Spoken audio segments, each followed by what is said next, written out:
I'm perfectly willing to think that there was supernatural activity attached to cult statues, attached to cult locations, attached to deities more broadly. But that's not to say that the worshipers couldn't have imagined something and just filled in gaps. I'm sure that happens too.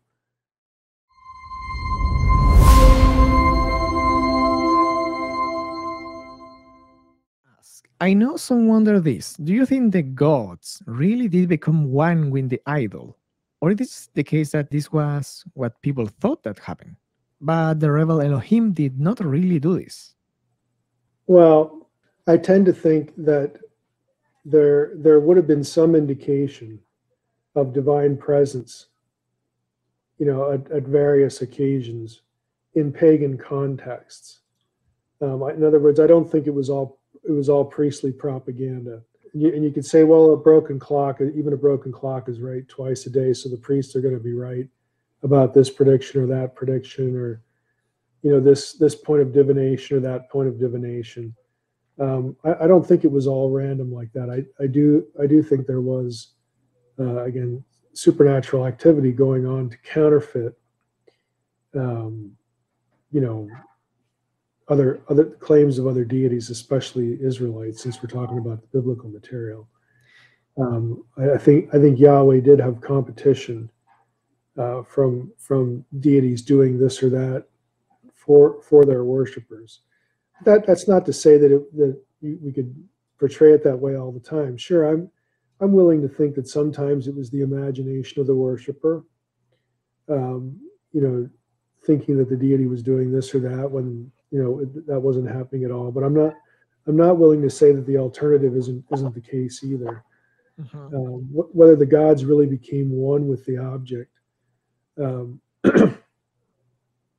Again, I do think that there would have been, again, some indication or some sense of divine presence, especially when it comes to things like prophecy. I'm talking about pagan prophecy here. When people have trances, when they have visions, when they make prophecies, and they do come to pass. I mean, we're warned in Deuteronomy what to do, with those situations. They're supposed to avoid them. This is why there is a test of prophecy. This is why if a prophet in the lesser known I think it's Deuteronomy 13 instead of Deuteronomy 18. What happens when a prophet predicts something that doesn't come true? How do we judge that person? So I think and in the case of Balaam, you have a really interesting one.